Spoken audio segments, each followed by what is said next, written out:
Welcome to Anxiety Pool.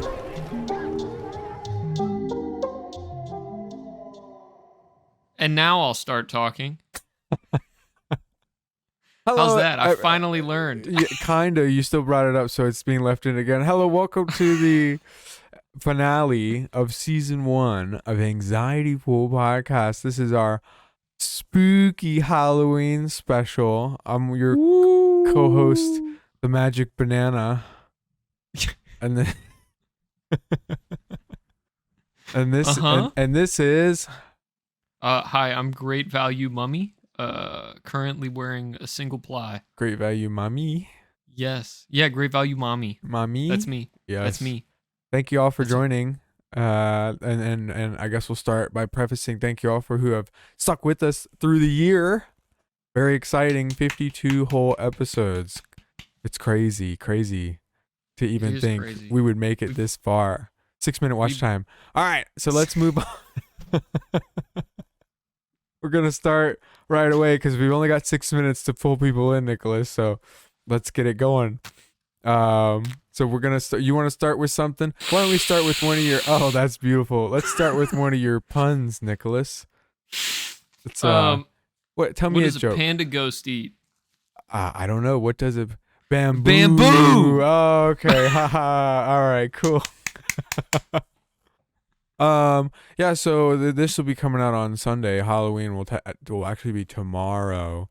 But yeah, everybody be safe out there on Halloween. But while you're waiting, check this shit out. We're gonna start with some fun shit. What do you want to start with? I got a couple of things today. Got a scary story to talk about. Got a oh, where's my thingy? Here it is.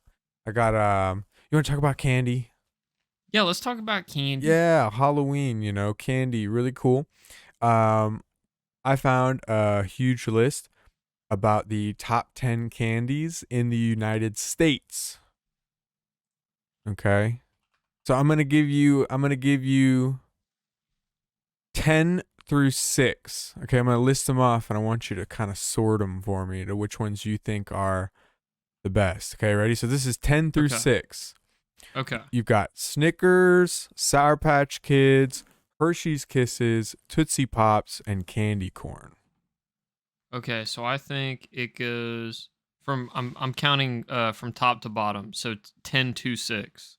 So the least popular. popular. The least liked is going to be the one I say first. Okay. I think that's Tootsie Pops. And then candy corn, Hershey's Kisses, and then Snickers and Sour Patch Kids.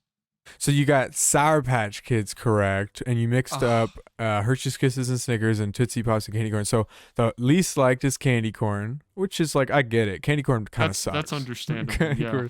Tootsie Pops, which, yeah, I mean, you get those at the fucking the hair place, the where you get your hair cut. Snickers, which, I mean, I guess. I mean, you almost always see Snickers though, like in every fucking thing of candy. Yeah, So it's, I thought Snickers would be in the top 5. Right, Snickers are pretty good. Hershey's Kisses is number 7.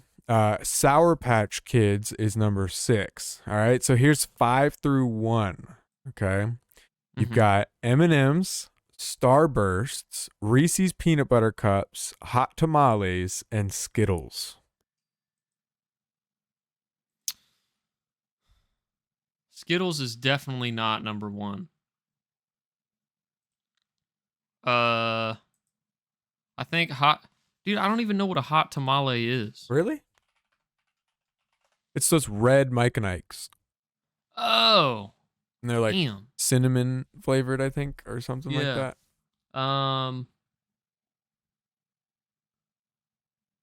Say them off again. I've got Skittles and hot tamales. M&M's, Starburst, Skittles, Reese's Peanut Butter Cups, Hot Tamales.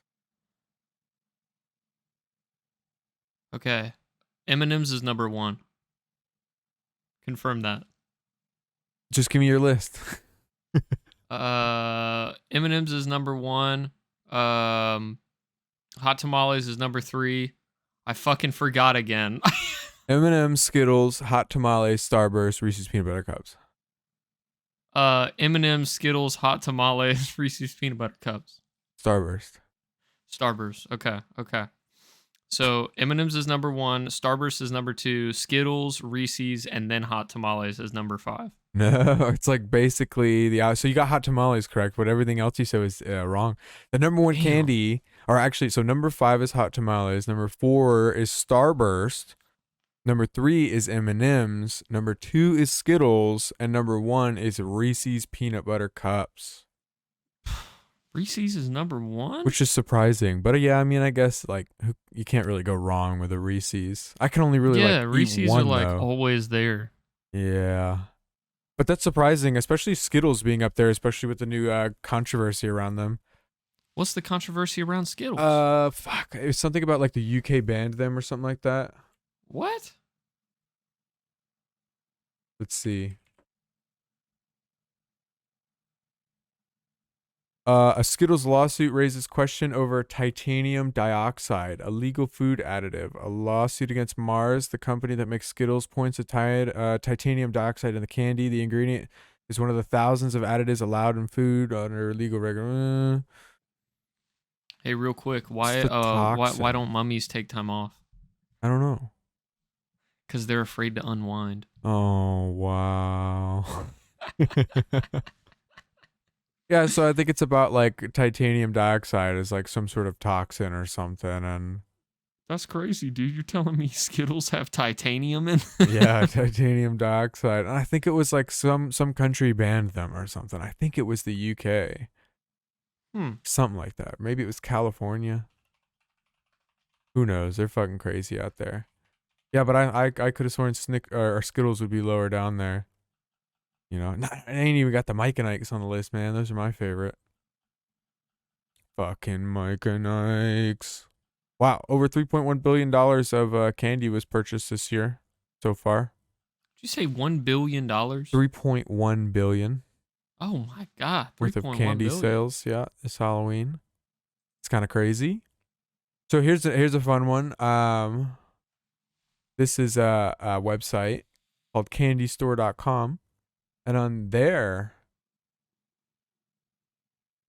oh, that's the wrong link. On this one, they have an interactive map of the United States, which lists the most popular candy per state. There we go. So let's start from left to right. What do you think the most popular candy in Washington is? They're weird. I'm going to go with York peppermint patties. Ooh, no, that's going to be Tootsie Roll Pops. Tootsie Roll. Yes. Dude, I'm not going to get any of these. What about Oregon? Oregon? They're kind of... Oregon's a little odd, too. I'm going to go with Dots. You remember Dots? Dots. Oh, wait, hold on. Going back to Washington, it says number 2 and 3. So number 1's Tootsie Pops. Number 2 is Saltwater Taffy. Number 3 is M&M's. Ah. Oregon. Yeah. So just guess 3, and I'll give you a point if you can get any of them. Okay. So Dots is your first one. Dots, Laffy Taffy, and Hershey's Cookies and Cream. So you took nothing from the list that we just did prior about the top 10 most popular candies in the United States. You're just throwing shit out there that's like not even on the list. Okay, I understand the concept M&M's, now. Reese's Cups, and candy corn. Candy corn is the third most popular. That's how you know people in Oregon are fucked up. Yes, because they picked number 10. California. Now they're fucking weird. Candy corn, Starburst, and Skittles. You got number 3 right, but number 1 is Reese's Peanut Butter Cups. Number 2 is M&M's, and number 3 is Skittles. I need to base the number 1 off what I think state population is. Yes. Yes. What about Nevada? Nevada? Oh, nobody lives there. That's like the desert. Hot tamales. Because Mexicans like spicy food, right? And then yeah. And then so hot tamales. I'm gonna go with Skittles again, just in case.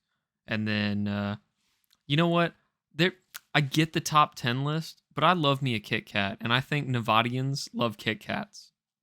So you got it correct. The number one for Nevada is hot tamales.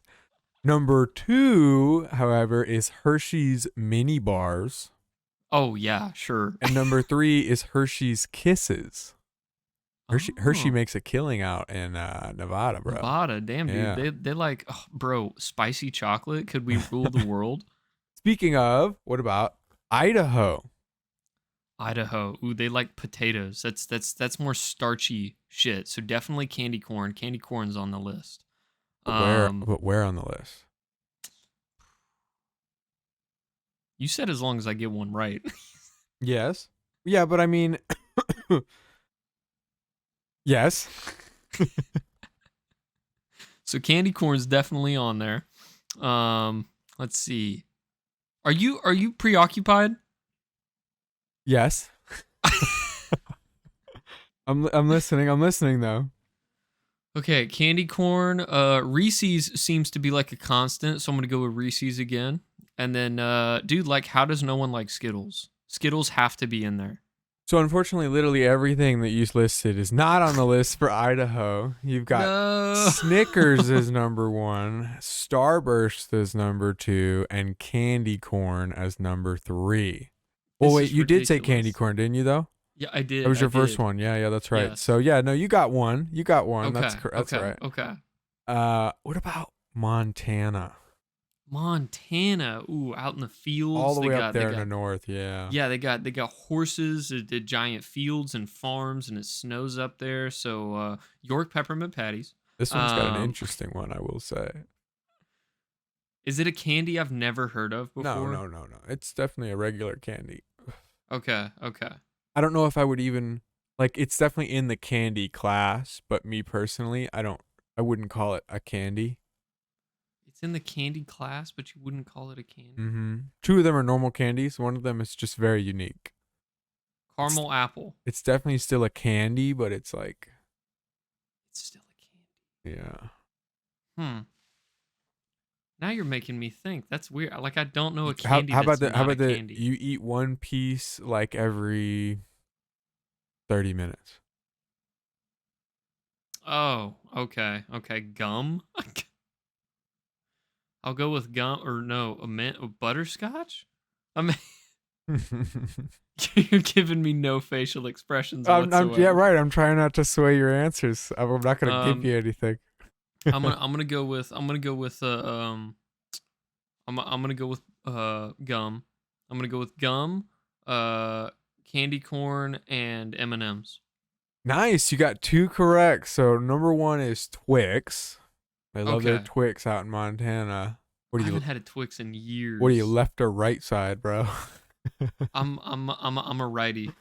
Number two is M&Ms, and number three is Double Bubble Gum. Oh my god, double bubble gum? Yeah, I don't even like really consider that a candy. It's a gum, but it's like a Yeah. sweet gum, I guess. I don't know, like a sugary gum. Is double bubble? No, that's Hubba Bubba. I'm thinking of the one that's like in the pink circular thing. Yeah, that's Hubba Bubba. Double Bubble is like the little small, like they look like a gear in a fucking car, like a transmission, you know, Ooh, but they're pink and they're like, transmission gum? yeah, transmission gear gum, dude. What about Wyoming? Okay. Wyoming? We're seeing some repeat answers from this one. One unique, very very unique one that we've just recently seen, and a very popular one here on this list. I'll give you good hints for these. Because who the fuck knows anything about Wyoming, dude? I'm gonna go with hot tamales again. Mm-hmm. M&Ms and candy corn. Damn, all of them are wrong, dude. Reese's peanut butter cups, saltwater taffy, and double bubble gum again. Damn, dude. Very interesting. What do you Are think interesting. stoners like out there in Colorado? Ooh, stoners. They Yeah. like Sour Patch Kids. They like Skittles and Hershey's Kisses. Oh, you got it. Number one is Hershey's Kisses. Number two is Twix. Number three is Milky Way. I haven't had Milky Way in forever. Milky Way. Yeah. Oh, I'm gonna have to throw a Three Musketeers out there as a guess. I don't know who deserves it though. Oh, this is unique. We got one we haven't seen here before. What are they like down in New Mexico? Ooh, they like almond joys. I'm gonna go with that wasn't correct. Almond Joys is one. Oh, it is. Okay, You've already thrown your okay. answer out there. Yeah, if you're gonna pull my reaction from it, you're gonna lose your. Damn yeah. it! I'm trying to analyze, dude. I have no. What word am I trying to say? You have Premonition of this concept. Right. You just gotta take shots in the dark.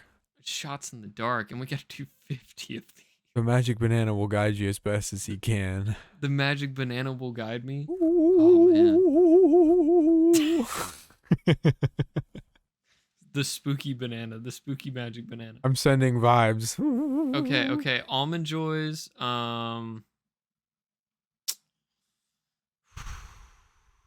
Sour straws.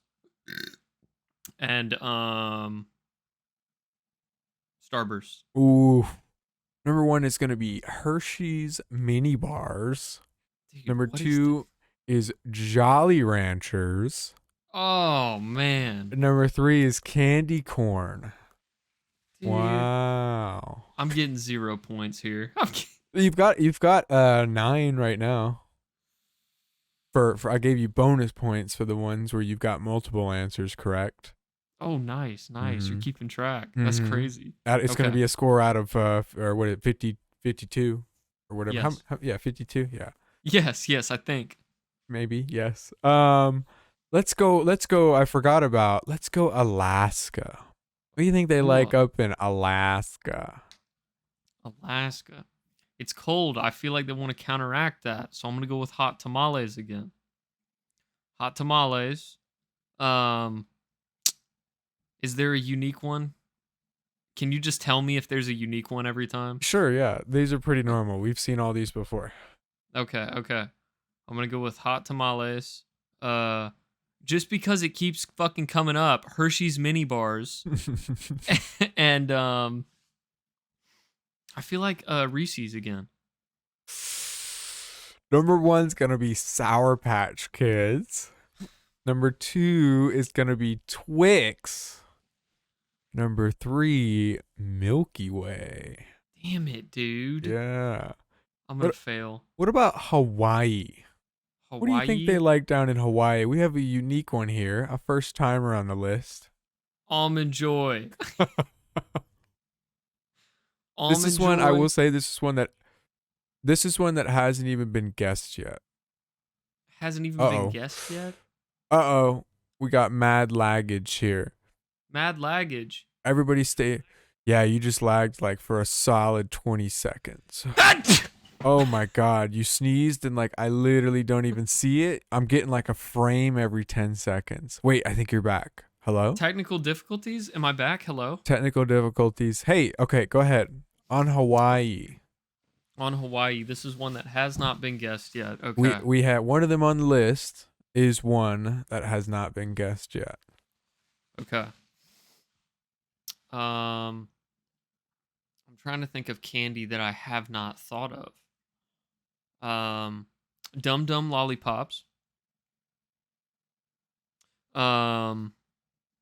Is that your guess for the one that we haven't touched yet? Yes. Because like that was literally the first one we did in Washington was Tootsie Pops. Yeah, Dum Dums are different. What, they got gum in them or something? No, Dum Dums are just the tiny ones that you get from like getting a haircut or like going to the doctor's office. Oh, okay. I see what you're saying. Yeah. Let's see. Okay. Dum Dums. Yeah, I'm gonna keep with Dum Dums, even though that's wrong. Dum Dums. My floating hands. See, that's how I'm Floating. Finally. Finally. Woo!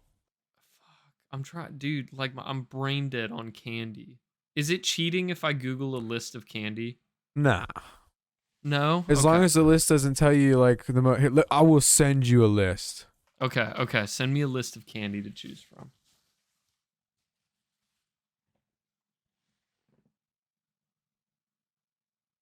Holy fuck. This is a store. This is a store. Hey, real quick,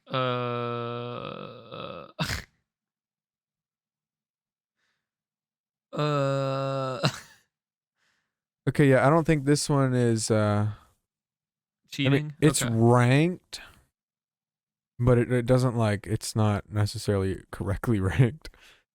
What's a vampire's favorite ice cream flavor? I don't know. Vanilla. That's disgusting. I know. Yeah, this one has pretty much everything, but I will say there are still some unique candies that I haven't seen yet scrolling through this. No, it's got basically everything, yeah. At least in the US. Twizzlers, Almond Joys, and Hershey's mini bars. Oh, you got it with the last one. So the number one is going to be Hershey's mini bars. Okay. Second is Skittles, and the third is Butterfinger. Ooh, yeah, Butterfinger. That was the one we There hadn't go. seen before. What about Texas? What do they like down there in Texas? Texas, I'm gonna go with hot tamales again. Reese's peanut butter cups and M&Ms. I think they like chocolate. Number 3 is gonna be Sour Patch Kids. All right. Number 2, Reese's peanut butter cups. Okay. And number 1 is gonna be Hershey's mini bars. Dude, these Hershey's mini bars. Hershey's mini bars. What are they like in the fake state of Ohio? Ohio's a fake state. Ohio's not real. Ohio's not real? Yeah. It's a myth? It's a myth. Okay. There's nothing in Ohio. If there's nothing in Ohio and Ohio's fake, you know what? Ohioans like candy corn. They're that fucking weird. You think so? Yes. Candy corn, Skittles, and M&Ms. Nice. So number 3 is Starburst. Number 2, Blow Pops. And number 1 is M&Ms. Okay. So I'm still in the game. Still in there. You're still in there. I think you're looking at, I think you got 13 now. Okay. It's pretty good. What about, we didn't. What about North Dakota? North Dakota. Mm-hmm. Is there a unique one or no? Nope. Okay. Hershey's mini bars.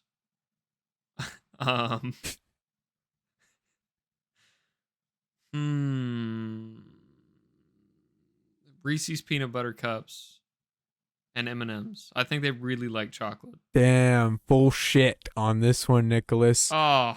Number 3 is candy corn. Number 2 is the Jolly Ranchers. And number 1, hot tamales.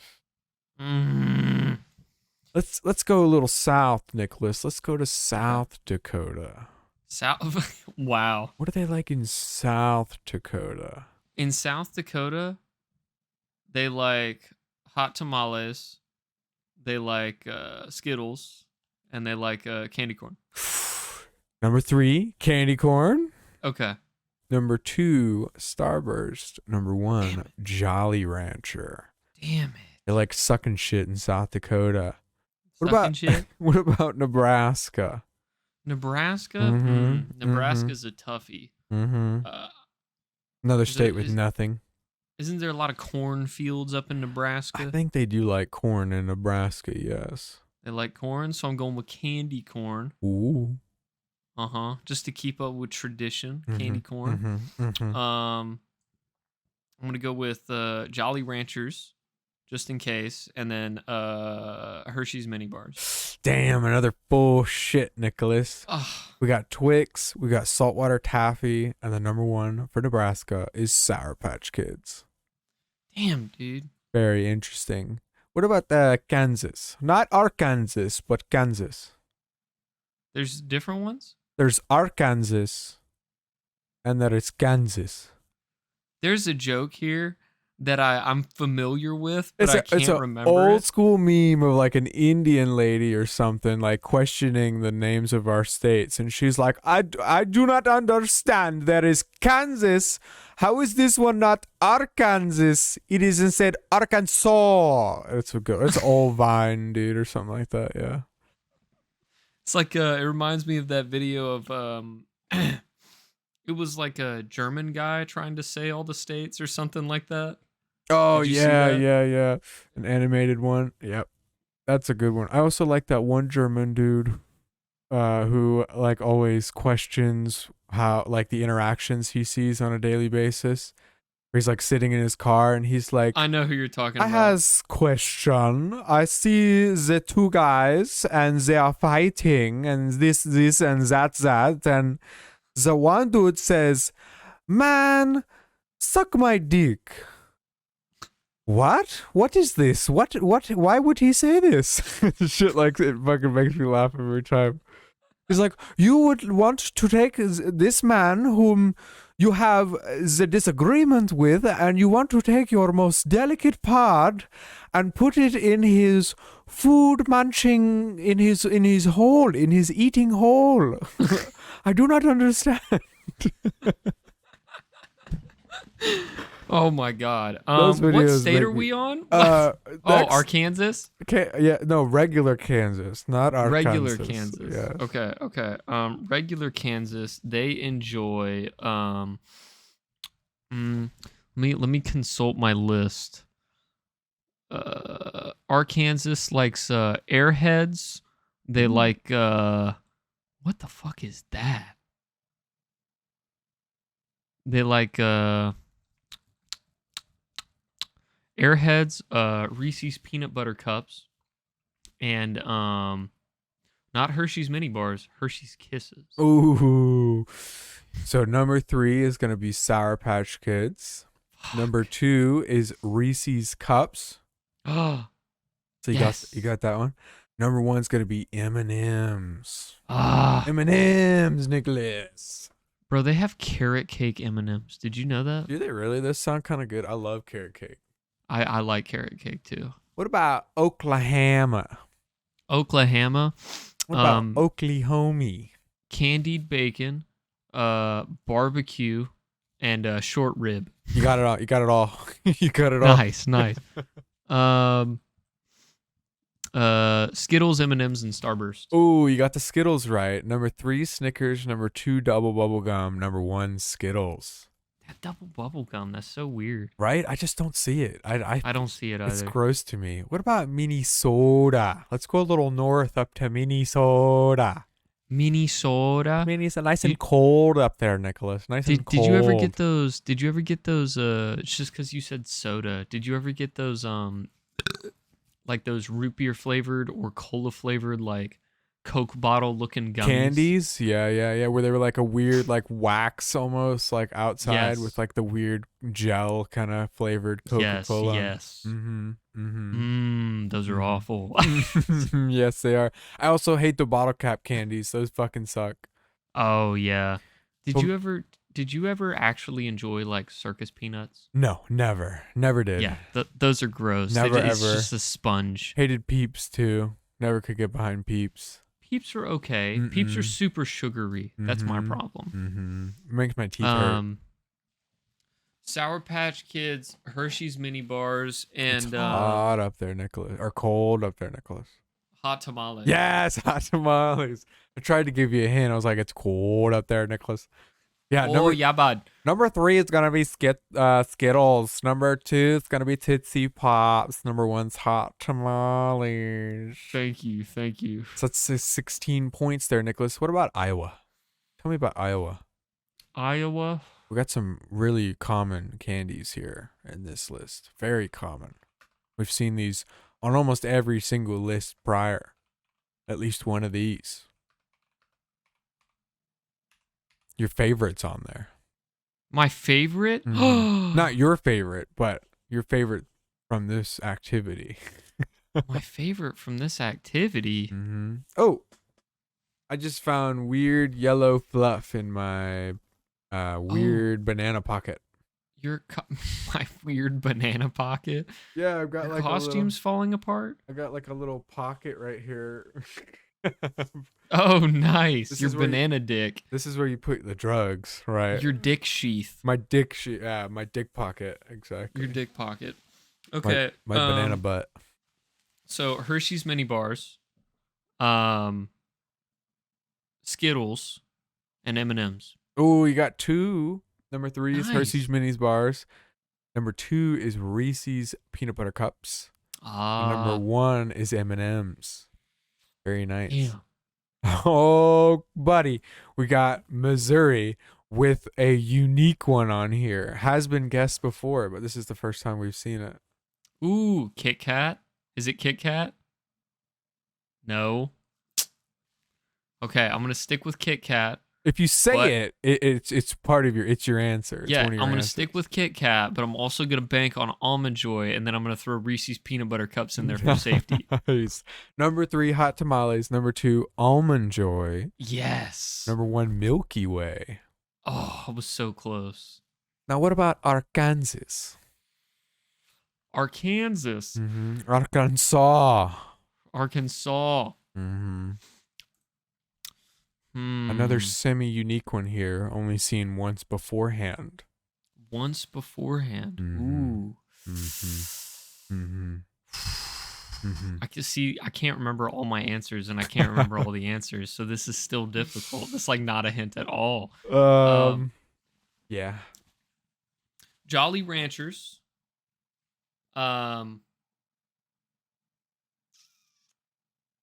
Reese's peanut butter cups and M&Ms. Oh, you got 2 out of 3.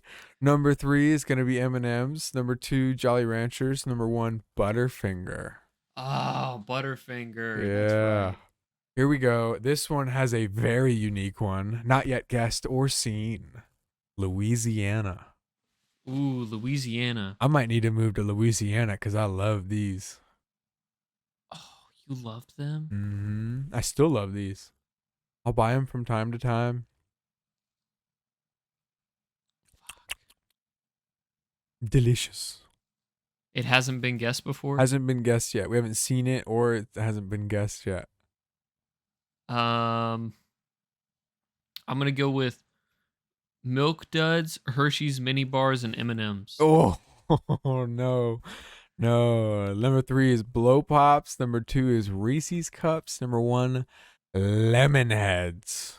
Oh, lemon heads. Those are awful. I love lemon heads, dude. I absolutely love them. What about Wisconsin? What kind of weird shit did I like in Wisconsin? Wisconsin, they like cheese. Is there a cheese flavored candy? That's a good question. I don't think so. Not in my experience. Is there a unique one, or is this from the normal list? It's a normal list. Okay. Candy corn, Skittles, and Starburst. No chocolate. Number 3 is going to be Hot Tamales. Number 2 is Starburst. And number 1, Butterfinger. Yep. Oh, I think you're at 17 now, or 18. One of the two. I'm doing great. Illinois. Yeah, 17. Illinois. Ooh, Illinois. We got a new one on here. Has been guessed, but hasn't been seen. Has been guessed, hasn't been seen. Kit Kats. I'm gonna go with Kit Kats. Kit Kats, double bubble gum for the fuck of it, and then Hershey's mini bars. Number 3, Starburst. Number 2 is Kit Kat. Yes. Number 1 is Sour Patch Kids. Yeah, good guess. All right, what about, I guess we'll come down this way. What about Tennessee? Tennessee. Because you're the only 10 I see. Ooh. Wink, wink. Over in Tennessee, they like candy corn. They like Reese's peanut butter cups and Hershey's Kisses. Ooh, a clean shit, Nicholas. Oh. Number 3 is going to be Skittles. A ghost poop. Number 2 is going to be saltwater taffy. Number 1, Tootsie Pops. Damn it. Again, they like sucking over in Tennessee. What about Mississippi? MISSISSIPPI. PPI? Did we just do the same thing? Yes. Oh, that's funny. They like real creamy shit over there, you know what I mean? Oh, creamy shit? Mm-hmm. Okay. So vaginal discharge. Ooh. That's not it. Oh, okay. Ooh, I didn't say that. I didn't say that. Number one, baby. No. Vaginal discharge.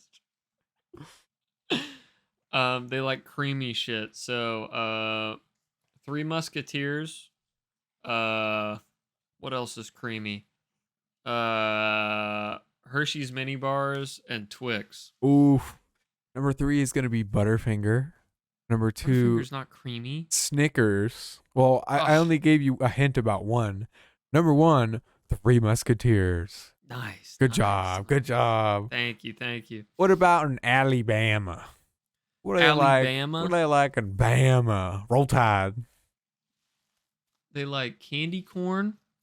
They like Reese's peanut butter cups, and they like. Oh, you got a new vape? I did. Yes. You want to see it? Yeah, sure. This is oh, that's working very well.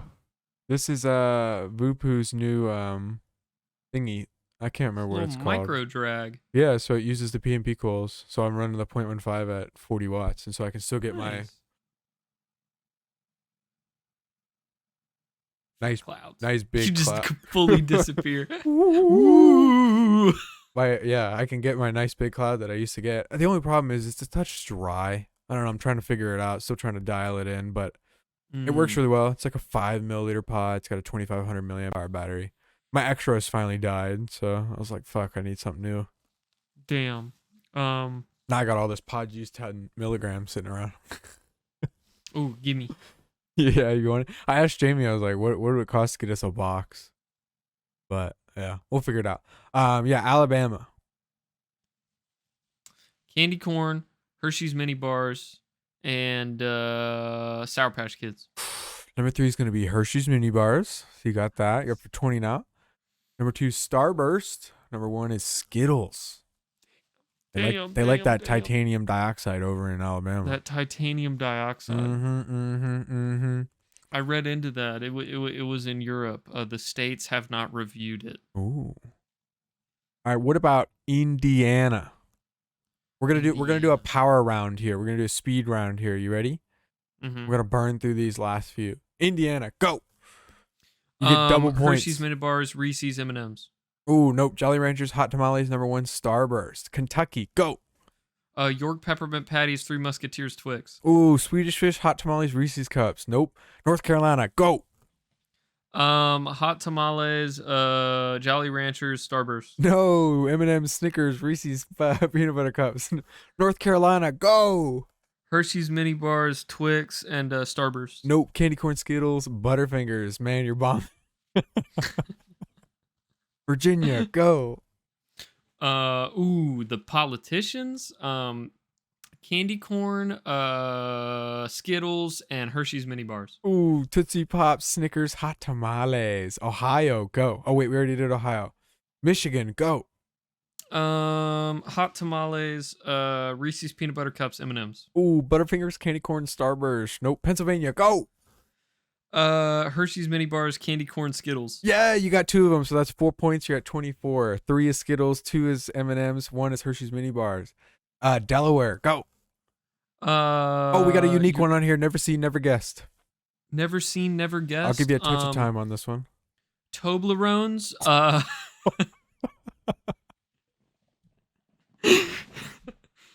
Toblerones, O. Henry's, and Payday. Wow, dude, you went like full fucking left field for this one, huh? Lifesavers, Skittles, and Sour Patch Kids. Oh, Lifesavers, dude. What are they like? Do you think it's the hard ones, the salt, or the gummies? That's a good question, actually. It doesn't have a picture, so I don't know. What about New York? New York, Go. Huh? Go. Oh. Speed round. Double bubble gum, Hershey's, and Skittles. Nope. Candy corn, Hot Tamales, Sour Patch Kids. Weird. It's weird how many people like candy corn. New Jersey, go. Hot tamales, candy corn, and Hershey's mini bars. Skittles, M&M's, Tootsie Pops. Nope. Connecticut, go. Reese's peanut butter cups, Starburst, and Sour Patch Kids. Ooh, M&M's, Milky Ways, and Almond Joys. That's the first Almond Joy number 1 there. Massachusetts, go. Twix, Three Musketeers, and Twizzlers. Ooh, we haven't seen Twizzlers yet. Double bubble gum, Butterfinger, Sour Patch Kids. Damn it. Damn, it gets real dense up here. Vermont, go. They love colorful things. They love colorful things. Yes.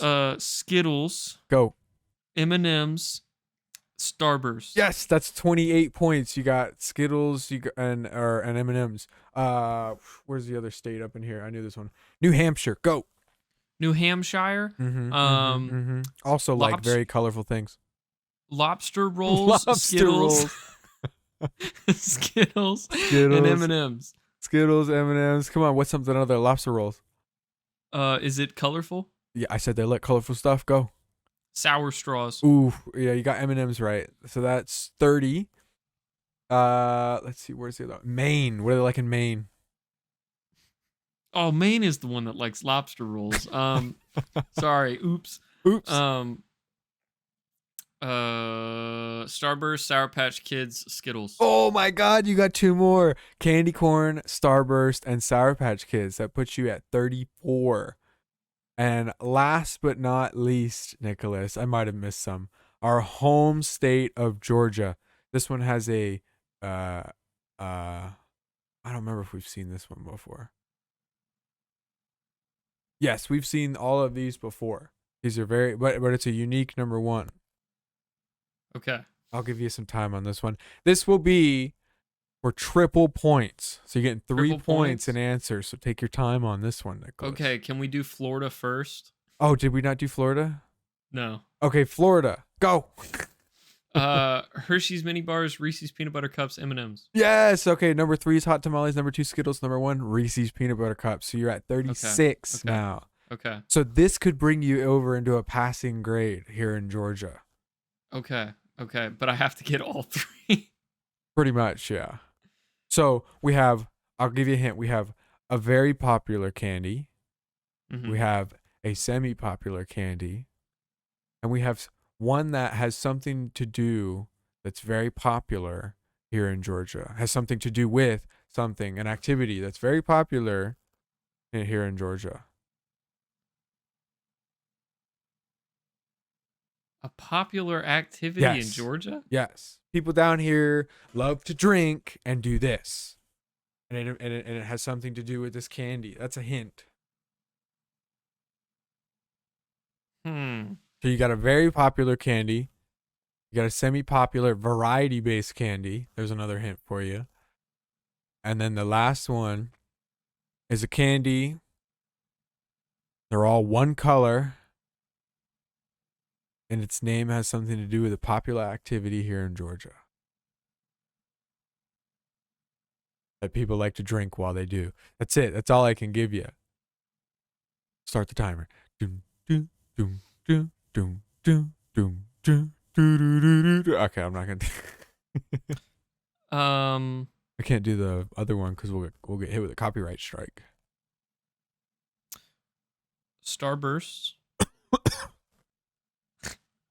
Sorry. Just took a big hit. I'm gonna go with Starburst. I'm gonna go with Jolly Ranchers and Reese's peanut butter cups. Ooh, number 3, Reese's peanut butter cups. Okay. Number 2, Jolly Ranchers. Okay. Number 1, Swedish Fish. Ah, Swedish Fish. But you still got 6 points. Was the Jolly Ranchers the hint you were going for? No, the Swedish Fish. People love to fish and drink here. Oh, I thought you were. I was thinking along the lines of like Jello shots. No. It's a Swedish Fish. People in Georgia love to fish. We got a bunch of lakes and shit. Oh, there goes my sister's dog barking away. So hopefully you can't hear that in the background. Can't even hear it. So you got you got 40 points, right? Damn, I was so close. So you got an 80. But you still got a B. You still got a B. Yeah. I got a B, yes. Yeah, because if you My double dad would it pay for college out of 100, yeah, you've still got the hope. You've got your Candy Hope scholarship. My Candy Hope Scholarship. You're good, Beautiful. brother. You're good, brother. Yeah. I think it's time for another pun. Hey, what you got going on? Why was Cinderella bad at football? I don't know. Because she had a pumpkin for a coach. Wow. Do you get it? Kinda? She rode a pumpkin to the ball. Yeah, I know that. Yeah. It's called a coach. I got it now. Wow. I got it now. I forgot that those things that people look. I haven't played Red Dead Redemption in a while. Okay. Yeah, Coach Wagons. Yeah, I forgot that they were called Coach Wagons. That's a good one actually. That one took me a second to understand. It's a brain twister. Ooh, I had to rack my banana brain. Yes. Yeah. There you go. What's next, buddy? You want to read one of your green text stories? Yeah, I actually. Let's see where to go. Unless you want, yeah, we'll do that, and then we'll do. I'll just read this quick list about the most popular candy around the world. Okay. Just got a few countries here with some unique. So this one is a green text story. Now it was posted on Reddit, but it's a green text story, and it's r/creepy green text. Ooh. So this guy prefaces it with saying, "I have one possibly paranormal experience of my own. It's kind of shit, but lately I've been thinking about it a lot, so I feel compelled to share it." I've been seeing this word more often. Are you familiar with the word boogie? Mm-mm. Like bougie? Bougie? No. Hold on, let me define boogie real quick because I've been seeing it a lot lately. A thin, flexible surgical instrument? Nice, dude. I don't nice. Think that's what it's supposed to be. Whatever. I've transcended, bro. I've transformed. Full banana. Let's see. I'm thick boy. I'm thick banana now. Friend is celebrating his birthday. Lots of hipsters, theater actors, and art hoes.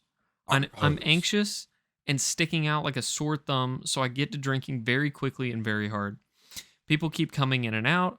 All have the same look to them. Expensive clothes, immaculate hair, etc. Keep seeing this one girl who is worse off than I am. Feel a bit better about myself. She's just wearing sweatpants and a faded band t-shirt. Needs to dye her hair. Roots are coming in very hard. Figure she's a drug dealer since there's coke and weed going around, and she really doesn't look like she came to the party or like she's with the in crowd. I feel completely trash. She's sitting next to me, telling me that I should stop drinking and go vomit.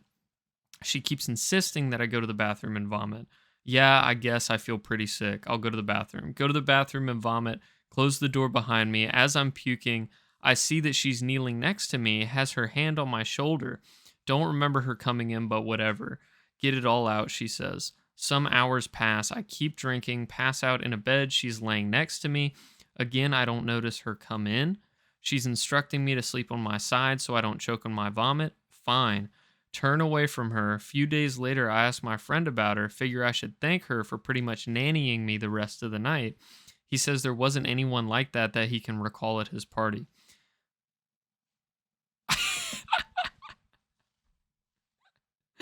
Figure she's a party crasher my friend doesn't know and didn't notice. Years later, friend is selling his apartment, jokingly asks if he should report the death that happened there. What? I asked. Before he moved in, a heroin junkie lived there, a young woman. She choked to death on her own vomit while high. Apparently, she died in the room I passed out in. Yeah. How do you feel about the paranormal? Realistically. I don't know. It's like, I don't think I've had like weird things happen, but I wouldn't necessarily call them complete evidence of paranormal activity. You know, like just weird noises you hear in the dark, like weird figures, like shadows that move quickly that look like people, you know, but it's probably just a tree branch or something, you know, outside, or who knows. But I don't know. I've never like encountered with a ghost, but I could see it totally. Like, why not? I've been watching this show called Lucifer that has an interesting twist on it. I don't know. Have you? I haven't gone as deep as you have. For the people who don't know, Lucifer is a show about the devil, gets bored of being the ruler of hell and decides to take a vacation in Las Vegas, ends up finding a girl that he really, really likes, and and she's a detective on the Los Angeles Police Department. Mm-hmm. And he joins up and starts to solve crimes with them. So it's a pretty good show, but they have a really interesting take on ghosts and whatnot, and it's about basically it's souls that get trapped in between heaven or hell.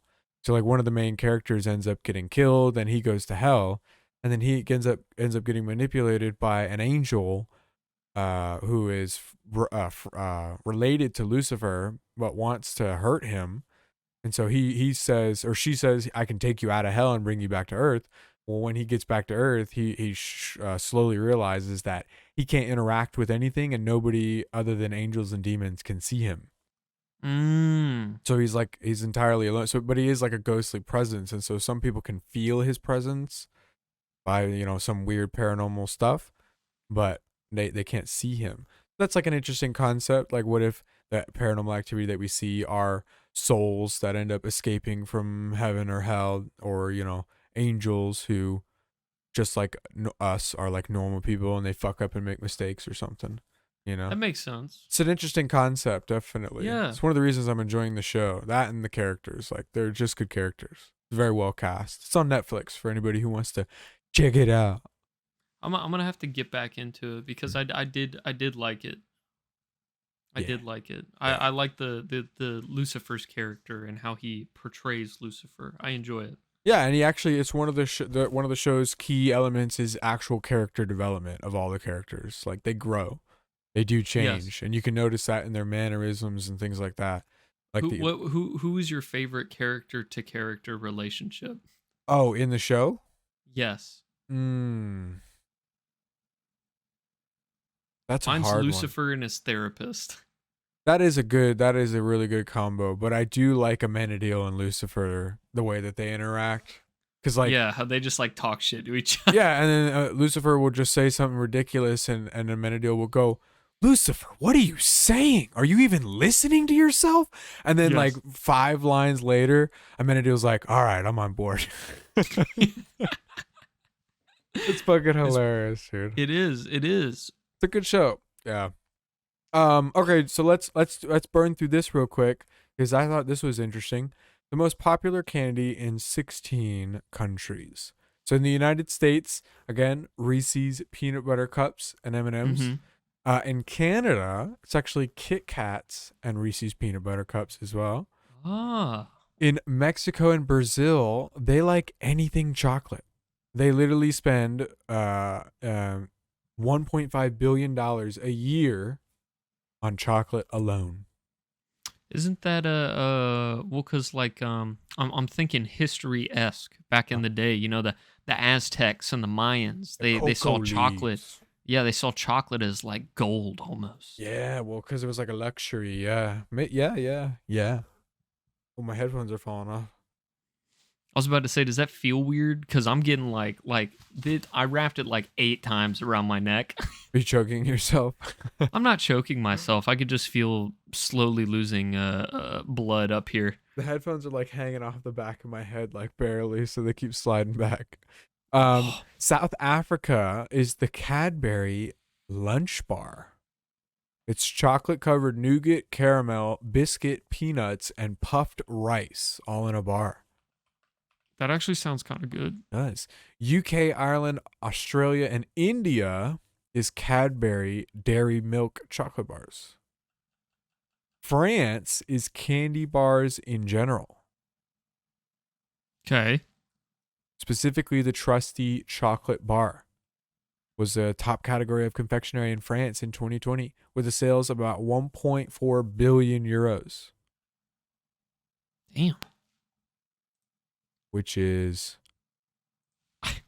what? $1.8 million. 1.39 billion US dollars. Oh. Yeah. Germany, they like a chocolate from a company called Milka. Milka? I don't know. It's not Godiva? No, it's not actually. Saudi Arabia, Galaxy. Another fun fact for you: this favorite candy of Saudi Arabia is just another name for the Dove bar.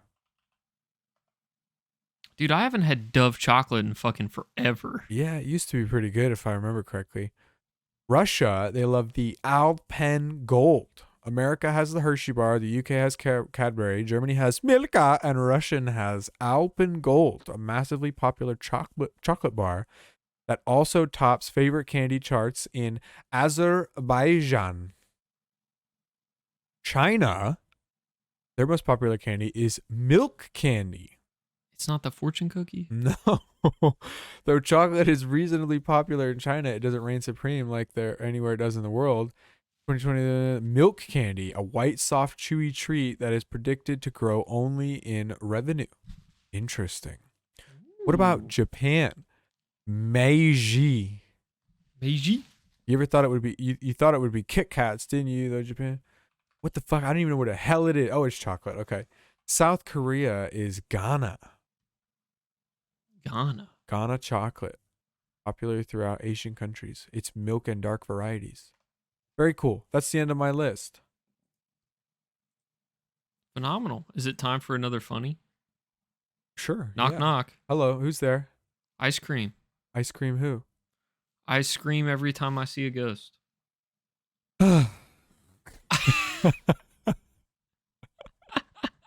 You're so welcome. You're so welcome. I'm glad you loved that. What's a zombie's favorite weather? Raining cats and dogs? Cloudy with a chance of brain. Wow, that's like not even funny. That's like it's barely funny, dude. Oh my god. That's good. Those are good. Here's an interesting one. Here we can alternate from these stories. This is the 13 most horrible crimes committed on Halloween. Okay. Number 1, the poisoning of Timothy O'Brien. While the vast majority of Halloween scare stories about razor blades and apples or poisoned candy are either urban legends or moral panics, one story is, unfortunately, completely true. 8-year-old Timothy O'Brien had a packet of pixie sticks. Remember those pixie sticks? Yeah. Given to him by his father, Ronald, to cap off his trick-or-treating. He perished less than an hour later. The tragic event sent the O'Brien small Texas town into a panic, and the police determined that the pixie stick that Timothy ate was laced with cyanide. Oh my god. Yeah, when Ronald's story kept changing, the police began investigating him. They found him to be deeply in debt and that he'd taken out massive life insurance policies on his children. Police found that the other children had also been given the candy by Roland but hadn't eaten it. Roland O'Brien was found guilty of murder and was executed in 1984. He killed his kid with cyanide pixie sticks, bro, for life insurance money. That's brutal. Are you preoccupied? We've all been there. Yeah? No. That's crazy. I can't believe he did that. You got a punny? Who's that? Oh, yeah. What kind of horse does a ghost ride? This is pretty simple. What kind of horse does a ghost ride? It doesn't have anything to do with ghosts. I don't know. A nightmare. Wow. Yeah. Wow. You're so welcome. The murders of Leslie Mazzara and Adrian Insogna. Wow, interesting name. So what's the guy look like? Like a standard old fella. He's nice and white. There you go, bud. It's on its way. Well, I was looking at it in the reflection of your glasses. Oh, can you see it? Yeah. Oh, that's funny. Late on Halloween night 2004, roommates Leslie Mazzara and Adrian, I'm just going to say their first name, Leslie and Adrian, went to bed after handing out candy. A third roommate, Lauren Mianza, was woken up at 1 a.m. by the sounds of a scuffle. Not knowing what was happening, she ran in terror from the house. When the coast was clear, she ran back upstairs and found both of her roommates dead.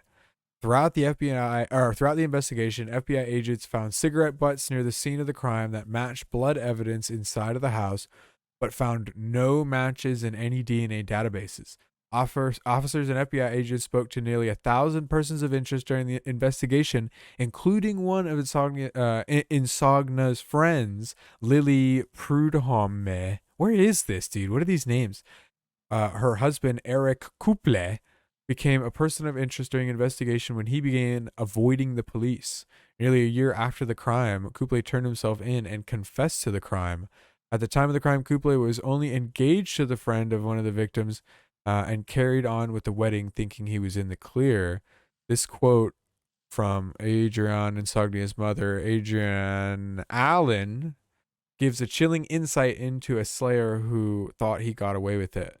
It says, "You are a man who is so cruel as to invite me, the mother of the woman you murdered, to stand up for you at your wedding, to read scripture to you of love and death and bless your union."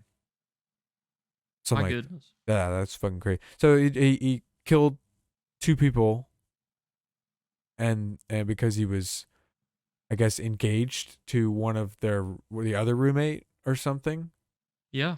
and thought that, I don't know, they were cheating. I don't know. Doesn't say. It's fucking crazy people.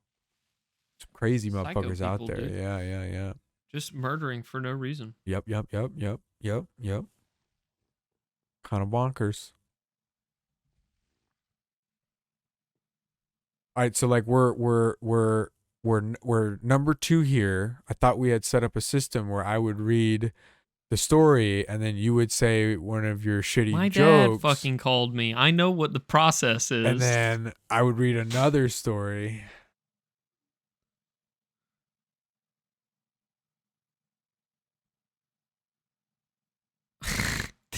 I apologize for Nicholas's unprofessionalism. I know, I'm so unprofessional. Season finale, and he can't get it together. He's just ready for it to be over. Laid back and casual, dude. Unfortunately, Nicholas won't be returning for season 2. I've been fired. My contract has been expired. I've breached it.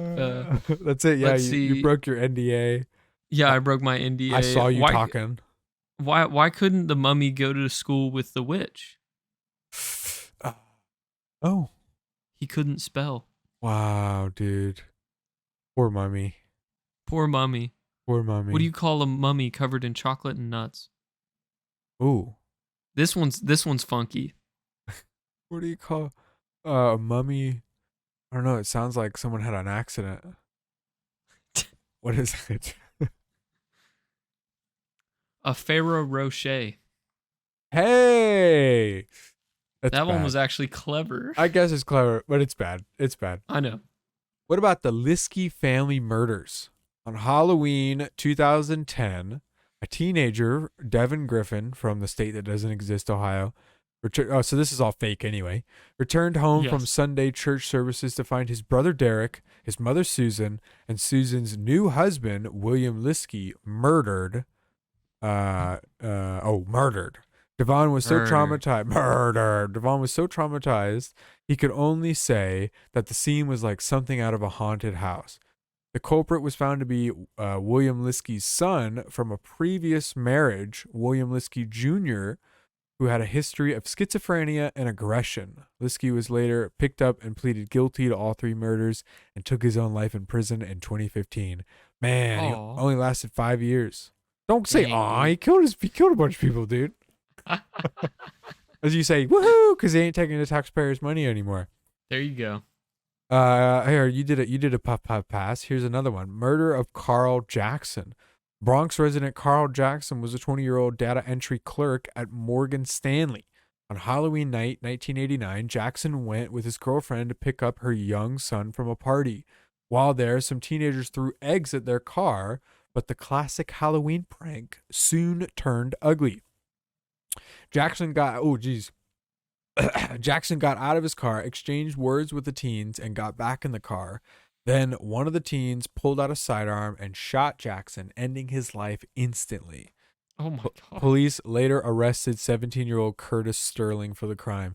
Damn, fucking 17-year-old kid with a gat. Fucking, you won't let me egg your car? Yeah, seriously. That's how some of these people fucking think. I know. Kind of crazy. Why do vampires not want to become investment bankers? Because it's a life-sucking position. I like that answer better than this one. They hate stakeholders. Oh, yeah. Snakes kill vampires. Or Yes, werewolves. yes. Oh, yeah, you're right. Vampires. What about the Woodbridge abductions? Have you heard about these? No. In 2009, 3 teenage girls were abducted by a man on their way home from trick-or-treating in Woodbridge, Virginia. All 3 were taken at gunpoint to a wooded area, and 2 were sexually assaulted. Oh my goodness. The third girl was able to call her mother, causing the man to flee. Police arrested Aaron Thomas, who was already a suspect in numerous sexual assault cases since the 1990s. Thomas pleaded guilty to the crime in 2012. Wow. Dang it. He should have got away with it. Yeah? Yeah, dude. It's Halloween. We're Satire. That's a joke. Embrace the spook. That's how we get canceled. You're right. Here's another one. Yoshihiro Hattori. Yoshihiro Hattori was a Japanese exchange student living in Baton Rouge as part of the American Field Service program. On Halloween night 1992, Hattori and the young son of the host family went to a Halloween party for AFS students. Unfamiliar with the neighborhood or where the party was, the boys rang the doorbell of the wrong house. When they got no answer, they started walking back to their car. The owner of the home, Rodney Pierce, opened the door armed with a .44 Magnum. Hattori turned around and said, "We're here for the party," claiming he feared for his life and that the exchange student was scary. Pierce shot Hattori, ending his life. Only when both the governor of Louisiana and the Japanese consulate got involved was Pierce arrested, after which he was acquitted of manslaughter. That's crazy, dude. You just get a knock on a door. You're like looking out and you're like, "Oh, what the fuck is it? Like, who is that? Oh, that's weird." And then you see they're walking away. You open the door and they're walking away, and then you just shoot them. That's nuts. Yeah. That's crazy. But I guess it was 1992, and some people thought that they could just get away with shit like that. Back in the day, dude, they didn't have fingerprints. They didn't have DNA. Weren't they weren't security camera systems everywhere. Nah. Yeah. Why are skeletons so calm, Mason? They have no nervous system. Did I get it? Nothing gets under their skin. Oh, I like mine better though. I do. What do you call a cleaning skeleton? This one's awful. I don't know. The Grim Sweeper. Wow, that is awful. That is good. The Grim Reaper's not even really a skeleton. I know. Yeah. I know. Is he though? I don't know. Pasadena gang shootings. On Halloween night 1993, a group of 5 Pasadena gang members opened fire on trick-or-treating teenagers returning from a party, killing 3 and wounding 3 others. The gang members were soon arrested, and the police determined they had fired at the wrong people. 3 Bloods were found guilty of the crime. Bloods? What's up, Blood? What's up, Blood? Can you do the... I don't know. I can't do it. I'm not going to try. Can't remember how to. It spells out blood though. I used to be able to do it. Oh yeah. Yes. Yeah. Okay. Go ahead. Let's see. Why do skeletons have low self-esteem? I don't know. They have no body to love. Wow. I know. Terrible. Horrendous. The murder of Peter Fabiano. Okay. I'm into this. Los Angeles hairstylist Peter Fabiano was slain on Halloween night 1957. Wow, this is way back when, yo. He opened his door for what he thought was a trick-or-treater, but was actually a grown-up in a costume. The adult shot Fabio in the chest with a .22 in a brown paper bag before fleeing the scene. A .22? That's nothing. Just one shot with a .22? I mean, unless he got you right in the heart. You might have got him real in something real vital. I mean, 22, you hit something vital, will still take you out if you can. Oh, yeah, 100%. And this is 1957, so it's I get it. You know, we didn't have the emergency chopper to Right. airlift him. Several weeks later, Goldine Pizer and Jean Rebel were arrested in what turned out to be a deftly plotted crime of passion. Pizer was friends or possibly in a relationship with Rabel, and Rabel was also apparently in love with Fabiano's wife, Betty. Oh my God. The two men conspired to get Peter out of the equation, and Rabel bought a sidearm for Pizer to shoot Peter with. The arrest kicked off a firestorm of lurid coverage as lesbians were seen as abnormal monsters with dangerous urges. The two pleaded guilty and served long prison terms. Wow. Crazy, man. Do you know any skeleton jokes? No. Good, because I probably wouldn't find them very humorous. Wow. Yeah, I know. Wow. These are just terrible, dude. We should end this. No, dude. Taylor Van Dyke, because I still got a good story. I've got a spooky story I want to read, and then we can finish this up. Taylor Van Dyke's murder. On Halloween 2011, Taylor Van Dyke was leaving a party in the small town of Armstrong, Canada, eh? She never came home, but was found beaten to death near a set of railroad tracks. The event traumatized the town, especially after it was revealed that she sent a text to her boyfriend before the attack saying she was being creeped on. The police accent was terrible. Yeah, I don't know, dude. The police eventually used DNA found under Taylor's fingernails to arrest Matthew Forrester for carrying out the deed and his father, Stephen, for helping him cover it up. Damn. Why'd he do that, man? Got him. Ladies and gentlemen, we got him. Fucking. Come on, give me another bad one. What's a skeleton's favorite song? Ooh, I don't know. You don't know? No, I don't know. Why don't you know? Because I just don't. It's Bad to the Bone. That's that. Okay. Yeah. Okay. You should have known that. That was a given. All right. I get it. Okay. Okay. I didn't get it. Sorry. I got you. Fuck. Dealing with a 2-year-old. Murder of Oh, I'm just kidding. Murder of Marvin Brandland. Fort Dodge, Iowa resident Marvin Brandland and his wife were handing out candy to trick-or-treaters in 1982 when a man wearing a mask came to their door. Imagine that. He said, "Trick or treat, give me your money or I'll shoot." Whoa, the Brand lads thought it was a Halloween prank and tried to remove the man's mask. Instead, he barged into the house and pulled out a sidearm, demanding that the couple give him the money that they had stashed in their basement safe. Marvin made a grab for the masked man's gun, and the robber shot Marvin in the throat.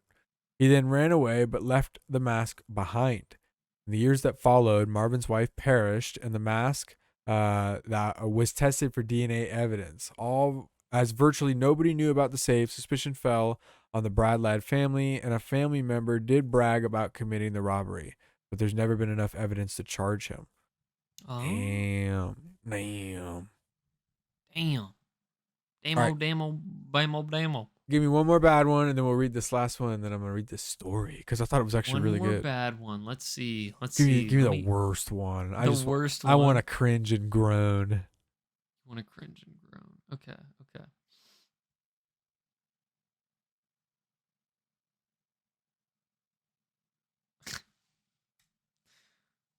What did the pumpkin say to its carver?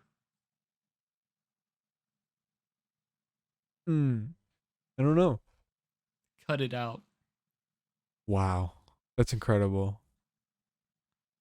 That's incredible. Cringe and groan. That's good. That's exactly what I was looking for.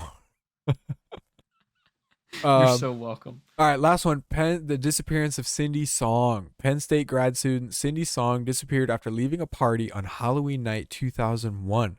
She'd been dropped off at her apartment and had gone inside, but nobody saw her after that, and no trace of her has ever been found. The case has taken a number of bizarre twists, and for a while, the investigation focused on a man named Hugo Marcus Selensky.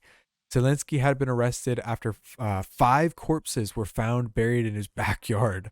A police informant linked Zelensky and another man to Cindy, claiming the duo had kidnapped, raped, and murdered her. To make things even weirder, the other man named in the kidnapping was found dead in Zelensky's backyard. More bodies have been found there, but no one has have been proven to be Cindy, and the case remains open. Damn. It's crazy, dude. Motherfucker got bodies in his backyard. He's got bodies in his backyard, dude. He got bodies in his backyard. That's crazy. Is that a line from one of your favorite rap songs? No. But Nope. the final thing, unless you got anything else, you got one more screen text or something to read, or you're only at I an hour had and some, 15. but they're like, it's just like more paranormal shit. Yeah, If that's okay. sure. Yeah, read it off if you think it's interesting. The magic Okay. banana enjoys all content. Okay. If you're listening on Spotify or iTunes, check us out on YouTube where you can see the video and our costumes. Yes, our very well thought out costumes. Yeah. Got another green tech story. This was posted on January 2nd, 2011. Oldie but Really a goldie. fucking. Huh? Oh, is that oldie but a goldie? Sorry. Oldie but a goldie. There you go. Really fucking tired one night. Get home and collapse on the sofa. I'm too tired to get in bed. Sleep soundly. Loud crash is heard. I fell off the sofa. God, I feel like shit. Something feels incredibly off. I look around. It's not my sofa. Realize I'm in a completely different house. Instantly fucking freeze up with fear. Why the fuck am I here? Could I have stumbled into the wrong house? How did I even get in? What if I was abducted? I calmed down and decided to explore the house. Why the fuck I decided on this and didn't just leave, I'll never know. Right. The house looks old and abandoned. Doesn't look like anyone has lived here for a while. Keeps hearing noises you'd expect from an old rundown house. Think I keep seeing someone in my peripheral, which I fucking hate. I hate it when that happens. Yeah, you remember the night we were in the basement and Yes. we were tripping on acid and you were fucking peeking at me out of the corner of my eye and it spooked the hell Yes. out of me and I had that remembering loop the whole night. Yes. I'm not mad about it. It's just funny to me. You didn't know. You didn't know it was your first time. I didn't know. I didn't know. I hear a door creak open. It wasn't open before. I'm fucking terrified at this point. Questions are racing through my mind, but I'm not getting any answers. Sprint out of the house. Every shadow is a potential threat. I'm out in the street and calming down now that I'm out there. Start laughing from relief. I'm such a fucking idiot. Hear knocking? What? Turn around. Can't see a thing. Knocking again. Turn back to the house. Dark figure staring at the window, waving at me. Oh, spooky, dude. And then the post after this is the same guy, and he goes, I swear to God, this is a true story. I've never felt so fucking terrified in my life. I probably just stumbled across some poor squatter. Dude, my banana head keeps clipping out, man. There we go. It looks squid-esque. Like it looks like it has fins sticking out of the side, but it looks like it's just folded weird, I guess. I'm kind of squiddy. Woo. Squiddy. All right, so I'll read this because I thought this was super interesting. This is a subreddit called r/no sleep. And no sleep is a place for Redditors to share their scary personal experiences. And so this is one of the top rated of all time, and it was just posted 8 months ago. So supposedly these are real. I'd like to believe that these are real. Because that makes it all the more horrifying to me. When I read it through briefly just to see what it was about, I was like, yeah, I could totally see this being real. So the title is, My Wife Has Been Peeking at Me from Around Corners and Behind Furniture. It's gone from weird to terrifying. So it says, my wife Lynn and I have been together for 6 years and married for 11 months. Our entire history together has been very normal and never once have I noticed any weird behaviors or red flags. I can't stress enough how out of character this whole thing is for her. Lynn is very kind, intelligent, and thoughtful. She's always been the no-nonsense type of person.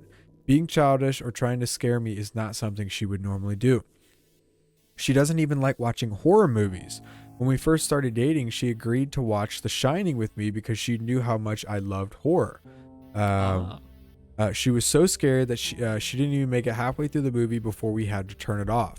She isn't into anything creepy and has never been into pranks. It's just not her cup of tea, and that's fine. But what's so strange about this? That's what's so strange about this. It's just so unlike her. I should also add that she never had any mental health issues as far as I'm aware of, and it doesn't run in her family. I know some people are able to hide their mental health problems, but in the 6 years we've been together, I think I have seen some sort of sign. 2 months ago, I was in the kitchen making myself some coffee before work. I was running a bit late that morning, and I knew I wouldn't be able to make it to Dunkin' Donuts for my usual morning fix. I took a sip of my coffee as I hurried down the hall towards the front door, and when I happened to notice Lynn peeking at me from around a corner ahead of me. I could only see her eyes and a strand of her long dark hair hanging against the wall. The rest of her body was concealed behind the corner. I nearly spilt my coffee when I saw her. I did burn the shit out of my lips. "Geez, Lynn," I said, wiping a few drops of coffee from my pants. "You scared the shit out of me." She immediately popped out of view like a little kid that had been caught. I heard her scurry off towards the living room, and by the time I got to the front door, she was out of sight. It was really weird and just totally out of character for her, like I said, but I also found it kind of funny that she was being more playful and a little less serious. I shouted that I loved her and called her a weirdo, and as I shut the door behind me, I heard her laughing. Her behavior was a bit odd, but it certainly wasn't something to call a priest over. I forgot about it by lunch, and by the time I got home, she was her normal self. I didn't bring it up, and neither did she, and life went on. The next incident happened 3 days later. It was around 2 a.m., and I had woken up to get a drink.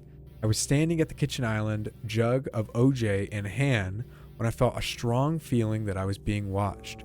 For whatever reason, I decided to look down at the floor and saw my wife's smiling face staring back. She was peeking at me from the other side of the island on the floor, staring up at me with wide blinking eyes and grinning like the Cheshire Cat. I screamed, I'll admit it, not out of irritation, but fear. For some reason at that moment, I was horrified. At the sound of my scream, Lynn scuttled towards out of my view, her hands and feet smacking the floor as she hurried out of the kitchen on all fours. I didn't run at her or even yell at her. I just stood there frozen in shock, wondering what the fuck had possessed her to do that. Yeah. It took me a little bit longer than I'd like to admit to go back upstairs, but I eventually did. When I got to our bedroom, Lynn was lying on her side, asleep, or at least pretending to be. I stood there for a while, watching her breathing to make sure she was really asleep. I had the feeling she might jump out at me at the moment I got into bed, but she didn't. I climbed into the bed and she didn't even move. Her breathing was soft and deep, and I was starting to wonder if I had dreamt the whole thing. The next morning, I waited for her to come down for coffee, and after handing her a mug and kissing her on the cheek, I decided to ask her about it. "What was that about last night?" I asked, keeping my tone light so I didn't offend or embarrass her. She frowned over her cup of coffee, shaking her head like she had no clue what I was referring to. "You were peeking at me from over there," I said, pointing at the spot on the floor by the kitchen island. She followed my gaze, and when she looked back at me, she burst out laughing. She laughed so hard that I couldn't help but join her. "You creep me the fuck out sometimes, you know that?" I said. She giggled and set her cup of coffee on the counter and wrapped her arms around my neck. "You creep me out all the time, so I guess we're even," she teased. We said our goodbyes and I left for work. As I drove, I kept thinking about how creepy it had been seeing her grinning at me from behind the island like that. The sounds her hand made on the floor as she crawled away. I told myself she was just trying to be silly, just trying to join me in my love of all things horror. It's not like I was afraid of her, but it still didn't sit right with me. I started seeing her peeking at me more and more. Sometimes she'd be peeking out from behind the couch or the living room curtains. Once she even managed to get inside her grandmother's old trunk that sits at the end of at the foot of our bed. I might not even have known she was there at all had the trunk's old hinges not given her away. She had the lid propped up just enough so that only half of her face peeked through. She had been grinning like an excited toddler. It was unnerving. I didn't even know what to say to her. All I could do was stare. When I finally found my voice, I asked her why on earth she was doing this. She didn't answer, but she had slowly closed the lid, shutting her inside the trunk. I just walked away, feeling disturbed. Oof, yeah.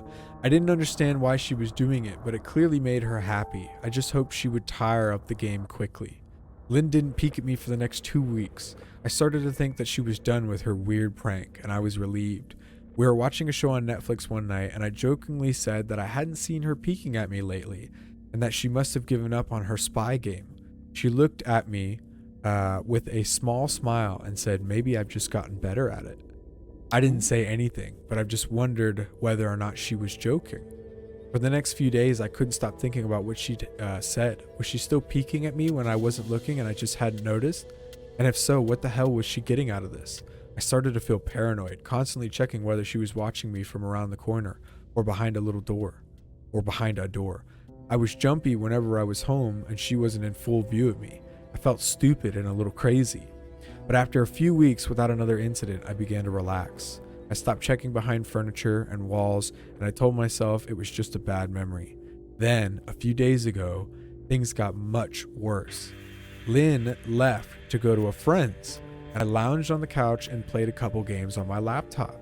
Around 9 p.m., I hopped in the shower and I was washing the soap from my hair, and I felt that awful feeling that I was being watched. I slowly opened my eyes and almost had a fucking heart attack. Lynn was peeking from behind the shower curtain, her entire head stretched out into the shower, leaving just her body outside. Her long, dark hair hung against the curtain, the ends dripping with water. Her mouth hung open in a terrible grin, eyes wide and red as if she hadn't blinked in a while. I screamed and jumped back against the wall, and she didn't move, nor did her smile waver. Her makeup ran down her cheeks in 2 black streaks. She looked giddy and completely deranged. I was fucking terrified. We stood like that for a few moments, neither of us saying a word. Finally, after what felt like forever, she slowly pulled her head back out of the shower, and I watched her blurry figure through the curtain as she moved backwards towards the bathroom door. A second later, the bathroom door slammed shut, hard enough to rattle the mirror. I screamed again and jumped out of the shower to lock the door. I stayed inside the bathroom for over an hour. Maybe I overreacted to some of you, but joke or not, I wasn't going to put up with this crazy shit anymore. That's what I kept telling myself as I paced in the bathroom, stopping to listen to the door every few minutes. Suddenly, I heard a muffled sound, and I pressed my ear against the bathroom door, straining to listen. I couldn't hear anything, but I envisioned Lynn standing on the other side of the door, giggling at her joke. I felt a surge of anger. I was beyond pissed at being made to feel scared in my own home and made to hide in the bathroom for an hour. All for what? Some joke? If it was a joke, it was an awful one. "What the fuck, Lynn?" I snapped. "This shit is getting really fucking annoying." I waited for her to apologize or call me a jerk, but instead I heard a faint moan. So quiet I wondered if I heard it at all, and then complete silence. "Lynn?" I called out, not able to even hide the shakiness in my voice. I got no response, just my own heavy breathing. "I swear to God, just fucking stop it," I yelled, pounding my fist on the door. I waited for her to cuss me out, something I would expect from me talking to her like that. I never screamed at her before, but there was nothing, just the occasional drip from the shower head. I won't deny that I was scared, too afraid to open the door to face my own damn wife. I waited another 30 minutes or so, which feels like a fucking lifetime when you're scared. Finally, I decided I wasn't going to spend the night hiding in my bathroom, so I got down on my knees and peered under the door. I almost expected to see her face peeking back at me, but thankfully I didn't. I could see straight down the hallway to the top of the stairs, but no Lynn. I didn't know if I should be happy about that or not. I looked for a few minutes waiting to see her head pop up over the top step, but it never came. I stood, my hand hovering over the door, mentally preparing myself to open it. I slowly turned the lock with my shaky fingers and was about to yank it open when I heard a sound that still makes me feel nauseous when I think about it to this day. A moan louder than before, but this time I was able to tell just exactly where it was coming from. I turned my head to the closet door as if in slow motion and locked eyes with my wife, who was peeking out at me from the slight gap. Her eyes were still as wide as ever and her mouth was hanging open in the most grotesque gaping smile I'd ever seen. I didn't even scream.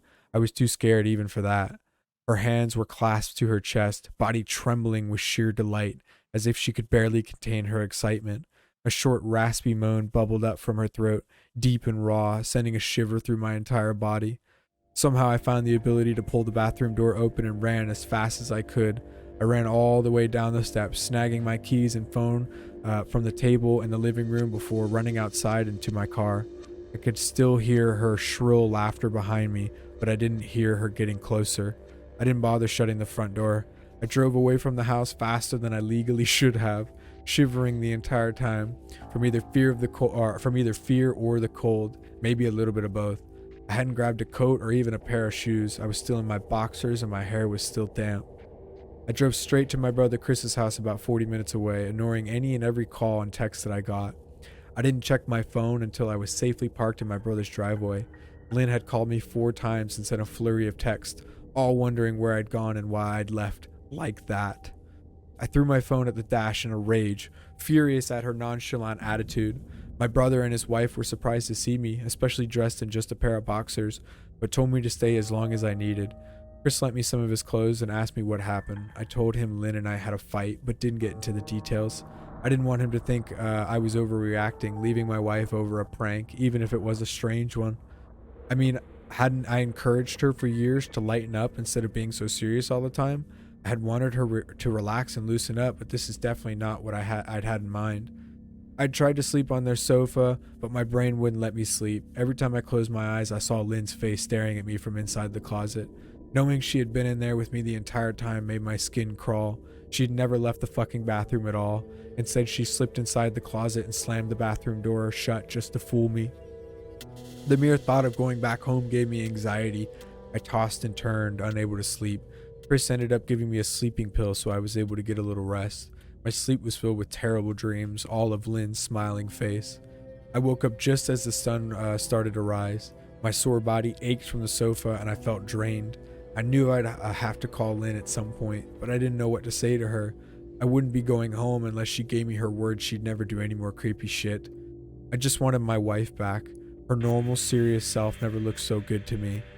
I was contemplating calling her and telling her that when a familiar feeling came over me. I was being watched. I was staring at the ceiling, my heart in my throat. I didn't want to look away, but the longer I ignored the feeling, the worse it got. My eyes drifted away from the ceiling almost on their own. Her face was pressed up against the window beside the couch, staring down at me with that same gaping smile. Drool dribbled down her lips, leaving 2 long streaks down the glass. I didn't know how long she'd been there, but something told me she'd been there quite a while, possibly all night. I didn't bother screaming, though I was afraid anger trumped any fear I'd felt in that moment. I jumped up from the couch and pounded my palm against the glass. "Lynn, are you fucking crazy? What the hell is wrong with you? Just go home," I shouted. "Now!" She didn't move, and her ghastly expression never changed. If anything, her smile only grew, as if she had never been more elated. I could hear Chris and his wife moving around upstairs, as if Lynn could hear them from her place outside. Her head twitched slightly in their direction, and she began to close her mouth slowly. Chris called my name from upstairs, obviously concerned. I turned to see him and his wife Rebecca hurrying down the steps. When I turned back to the window, Lynn was gone. The only sign she'd been there was at all were the 2 streaks of drool dripping down the glass. I tried to explain to Chris and Rebecca about waking up to see Lynn watching me through their window. They were skeptical. Who wouldn't be? Chris and I went outside to the spot in front of the window, but there were no footprints in the dirt, just a slight indent. Animal, probably, Chris guessed, and I didn't argue. He and Rebecca assumed I had dreamt the entire episode, but they didn't understand, and I was too tired to explain it to them. I called out of work that day and turned my cell off. I didn't want to face Lynn. Just talking to her was too much for me at that point. I really started to believe something was irreversibly wrong with her. That no matter what promises that she made, we would never be the same again. The thought saddened me to my core. I cried most of the morning. By noon, I figured out I was ready to confront her, give her one last chance to explain herself. I could at least give her that after 6 years, I told myself. I turned my phone on and saw the dozens of texts she had sent, all from a seemingly concerned wife. "Can we talk? I love you. Please call me. I'm really worried. Can you answer? Just come home." And more of the same. All the texts telling me that she loved me and she wanted me home. how worried she was. Not a damn one addressing the crazy shit that she pulled, like she hadn't been acting like a character from a Stephen King book.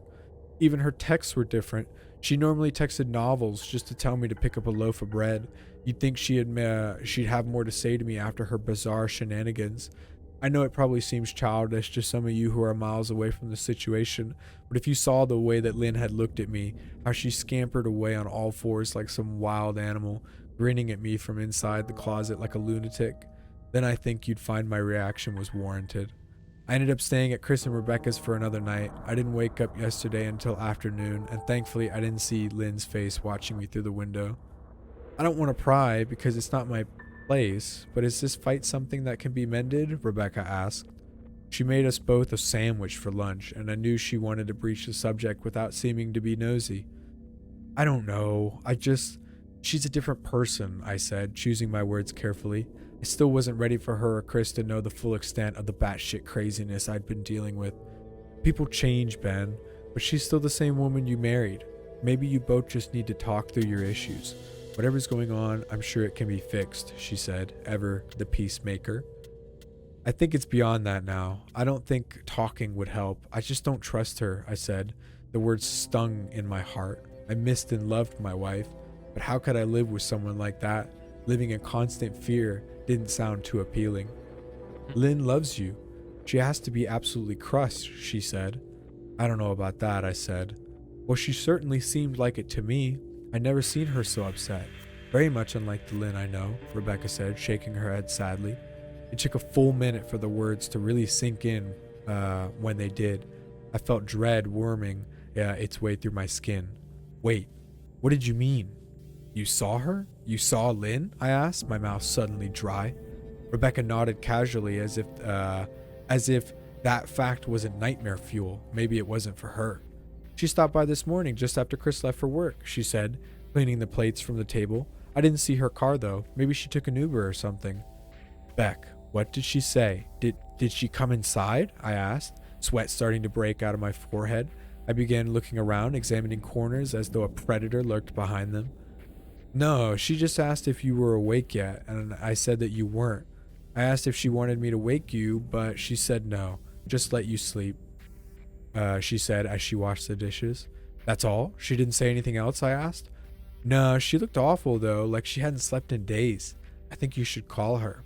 I got up from the table and thanked Rebecca for lunch.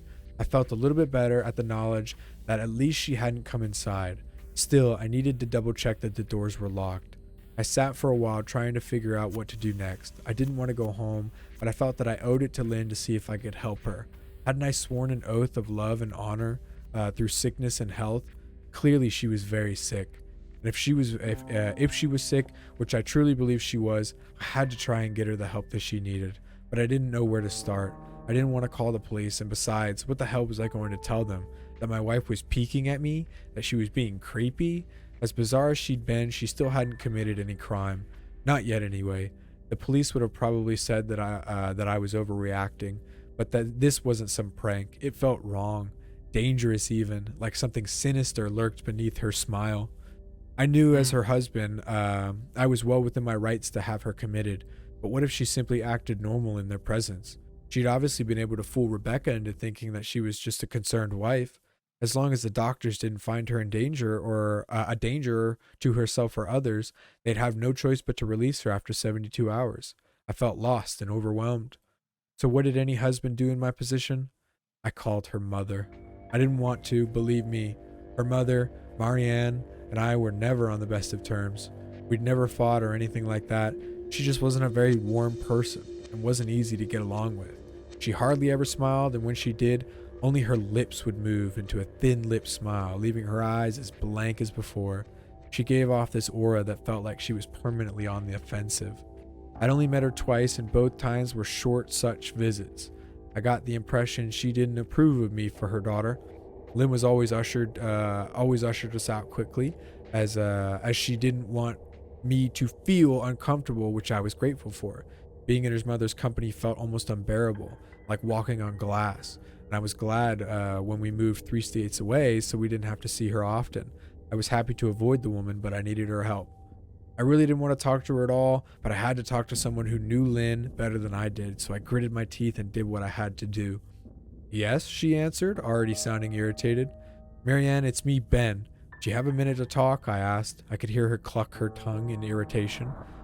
I'm in the middle of I'm in the middle of writing some checks, but if you insist, I can spare a moment. What is it that you want to discuss, Benjamin? She said coolly.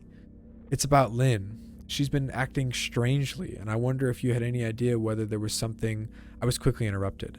It's a bit difficult to follow your rambling, Benjamin. What is it that you want from me? She asked. I could almost hear her standing there in her thin sweater and slacks, tapping her finger impatiently on the table. I wanted to know if you'd ever noticed any odd behavior or possibly mental health issues, I asked. There was a long, uncomfortable pause that I couldn't tell was because she was thinking or something else. Finally, after a few seconds, she spoke. Fuck, I'm losing it, Nicholas. Mm-hmm. I'm almost done and I'm losing it. Oh, okay. Now You've been a very good storyteller thus far. Now I've lost my place. I'm sorry. Well, ladies and gentlemen, that was it for the season finale. I'm not sure if this is one of your jokes, Benjamin, but if you don't, but I don't find the humor in it.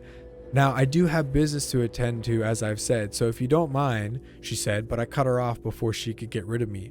Marianne, it's not a joke. I'm seriously concerned about Lynn's mental health. Her behavior has been very erratic lately. I'm worried about her, and I figured as her mother, you would be as well, I said, my frustration evident in my voice. If you're truly concerned, then I suggest you get the health professionals involved. I don't know what you expect of me, she snapped.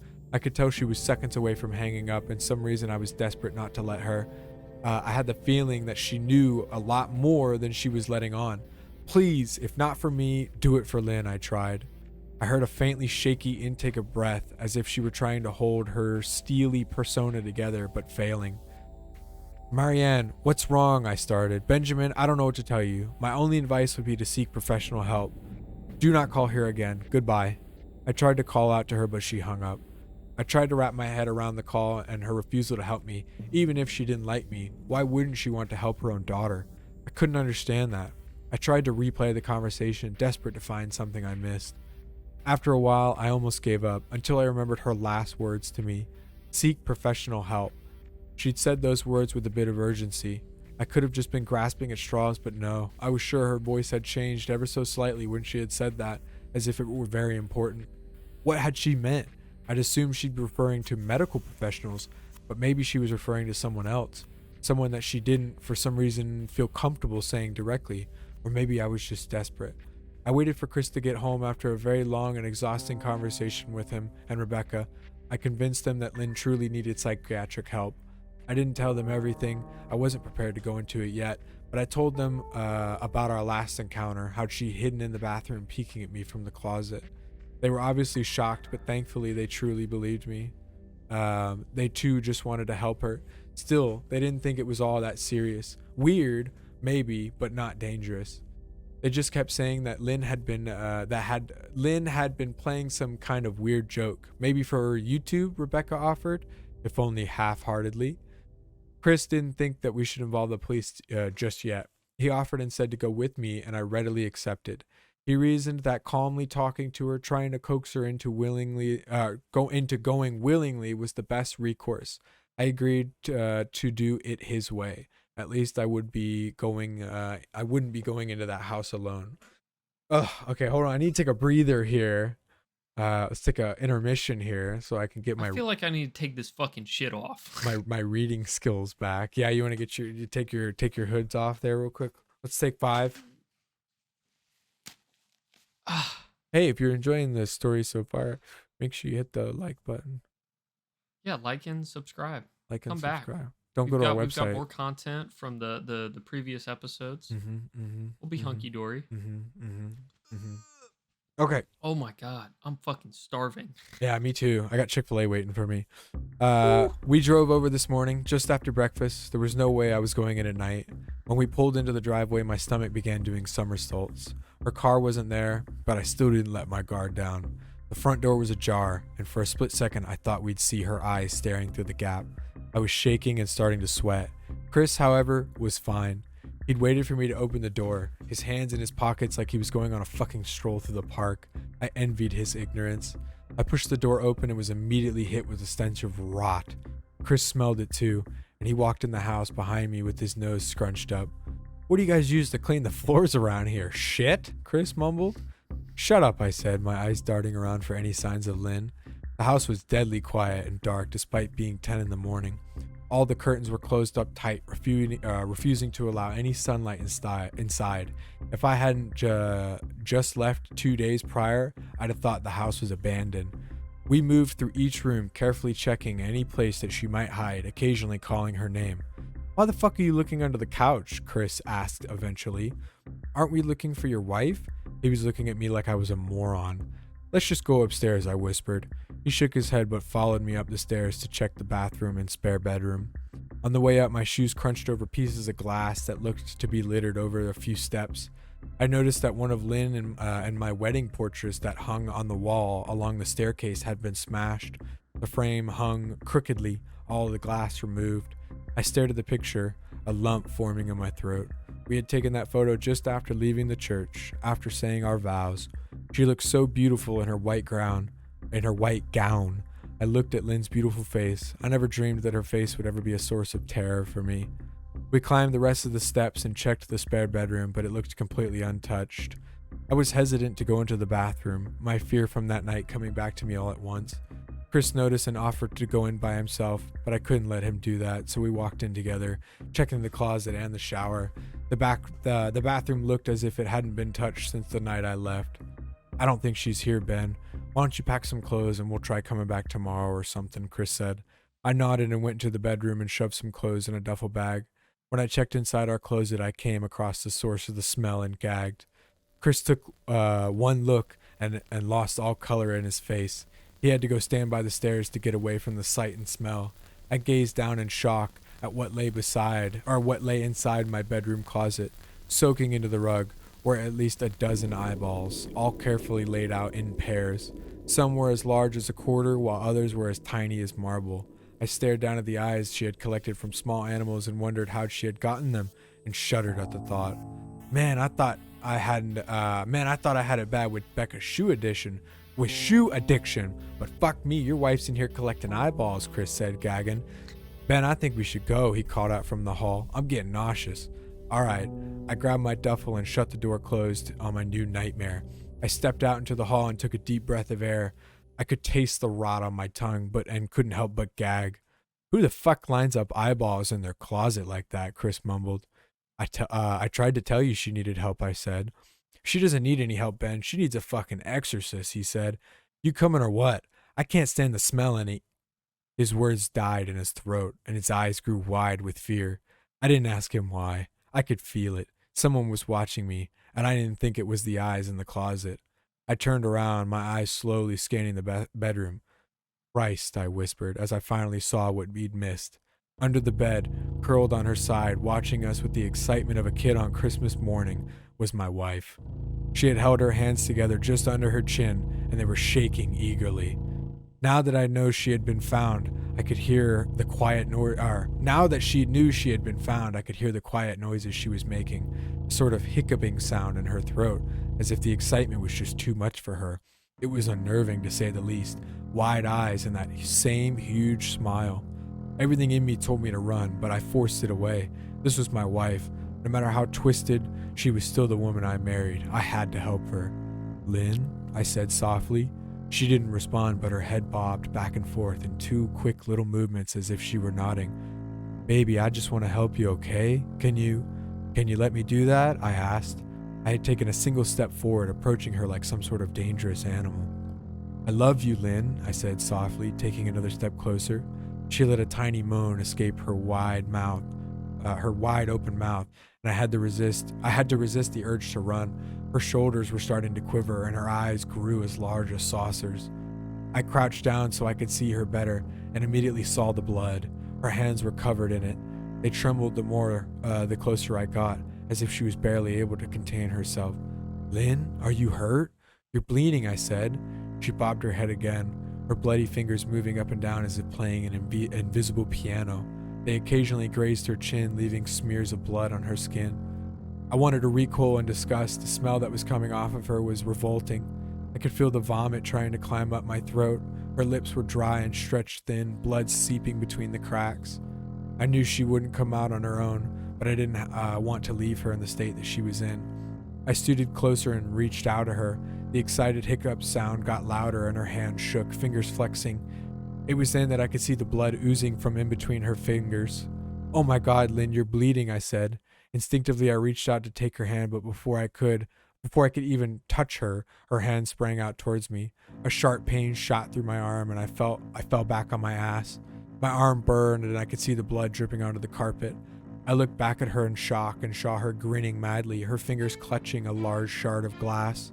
"You all right in there?" Chris asked from behind me. I turned my head slightly and nodded to him, cradling my arm to my chest. When I turned back to face Lynn, I saw that her focus had shifted. She wasn't looking at me anymore, and she wasn't smiling either. She was staring past me, her eyes glaring at Chris the way a hungry lion might stare at an antelope. Her mouth was still hanging open, but it was twisted into a snarl. I got to my feet and began walking backwards down the hall, afraid to take my eyes off of her. "Are you bleeding?" Chris asked. The moment the words left his mouth, Lynn started fast scooting out from under the bed, the glass shard still in her fist. "Chris, run, go," I yelled. He must have been too afraid to move because a second later I felt my back bump into him. He was still standing at the top of the stairs, staring at the horror that was my wife. Lynn had crawled completely out from under the bed and stood in the bedroom doorway, her face twisted in rage. Her whole body was visibly tense. Blood ran down her fingers onto the floor. "Jesus, Lynn," Chris said. "You, playing hide and seek?" I reached back and pushed him towards the steps. "Move your ass, Chris," I said quietly but firmly as I could. Lynn bobbed her head in two fast, sharp motions and began to grin, stretching her mouth open wider and wider so that her chin seemed to touch her chest. I heard Chris mutter a prayer, and then he was running downstairs. I stood at the top of the steps, stuck between the love for a woman who clearly needed serious help and self-preservation. "I only want to help," I said, choking back tears. Her eyes focused on me once again as she slowly lifted the glass, holding it out in front of her. And then she started sprinting towards me, grinning with utter excitement. Thankfully, my body took over and I flew down the stairs, skipping 2 or 3 at a time. I made it to the front door before I felt her leap onto my back, wrapping her arms around my neck. I opened my mouth next to her ear so that I could hear those terrible hiccuping sounds. I shook her off me, knocking her to the floor. I felt a searing pain as my back as she went. But I tore open the front door and bolted to my car. Chris was standing in the front yard, talking on the phone with the police. I didn't say a word. I just ran to my car and jumped in. Chris took the hint and followed me, still on the line with 911. I watched in the rearview mirror, sure I'd see her there running after us, but I never did. I went straight to the ER and got 11 stitches in my arm and 3 on my back. The police asked a lot of questions and went back to the house to do a search, but of course Lynn wasn't there. They advised me to stay with a friend or relative for a while and to file a restraining order as soon as I could, but none of those things would matter. Somehow I just knew. I dropped Chris off at home and went to a motel an hour away. I wanted to put as much distance between me and Lynn as I could. This is where I've been for the last 4 hours. I thought maybe the police would find her, maybe they'd get her help, but the help she desperately needs. But now I don't think so, because 40 minutes ago I got a text from an unknown number. Just 3 words: "I found you," and a picture attached. The picture was dark and grainy, but I instantly knew what it was. There was no mistaking my wife's eye. I started typing this out immediately after. I don't know what to do. I'm alone and scared, and I can't help but feel like I'm being watched. ... That's crazy. That's it. I don't know. Seems kind of real. Is that real? Seems kind of real. The way it's written. That does seem real.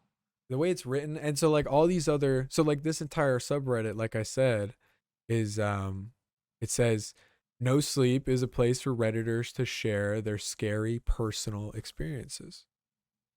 Oh. Kind of makes me believe it might be real. I don't know. Dude, his brother Chris is hilarious. Hey, you playing hide and seek? What do you clean the floors with here? Shit? Yes, yeah. Oh shit, dude. Had a portal open up on my chest. Whoa. Oh God, he's dying. Yeah, so I thought that was a good story. And I think it had a part 2, maybe. I can't remember. I think there was a follow-up that I saw in the comments, but a lot of good comments here. Like scary I'm slime. spooked to my core. Ooh, mad spookage. Mad spookage. This one That says was good. I literally could not picture anything but the obsessive girlfriend meme. Yeah, that's pretty close. I could imagine that too. Yeah. But that's horrifying. How would you feel about somebody like that? Ooh. I mean, that would be horrifying. I wouldn't let shit like that slide.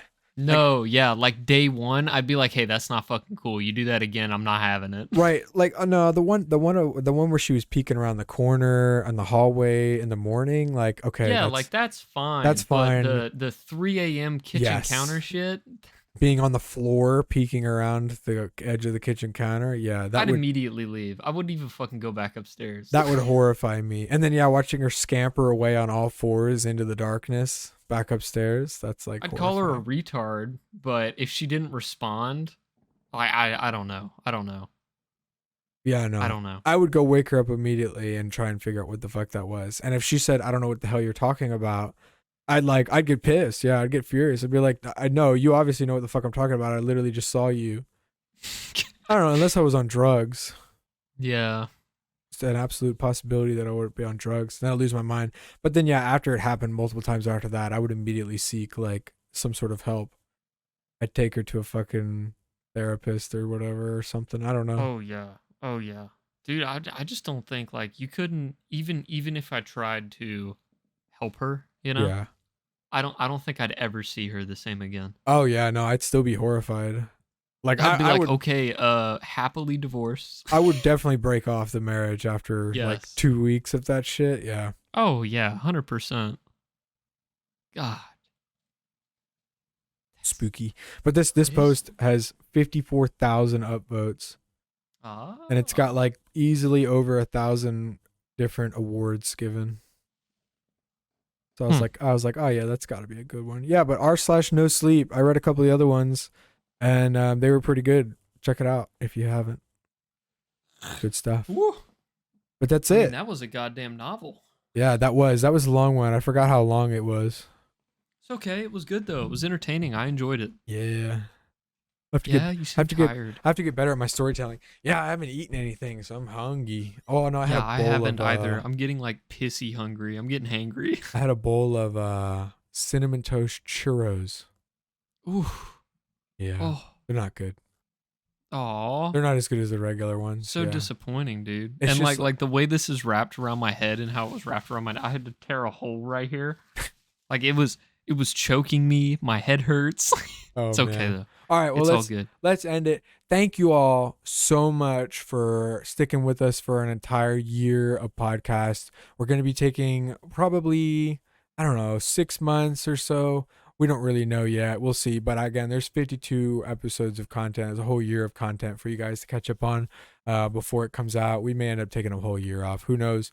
But we'll keep you posted, and we're going to come back bigger and better and more refined and more polished and more fucked up and more crazy and more psycho. It's gonna be nuts. What's that Tyler song where he goes, I'm a psycho? I don't give a fuck. Yeah. Moving, grooving, what am I doing? Eyes is crying on the jet cruising. All right, thank you all for watching. Don't go check out our website because GoDaddy's a fuck and we had to cancel it through them, so it goes nowhere. Also, don't buy our website. That's fucked up. But you can check us out on YouTube if you're here, Spotify, iTunes, and make sure you subscribe for next season. Thank you all. We love you so much. Bye. Nicholas? I can't. They can't see me wave. Oh, they can't see it. Bye. Oh yeah. Bye. Sorry. Okay. All right. Fucking end it. Get it out. Okay. Stop. All right. Goodbye.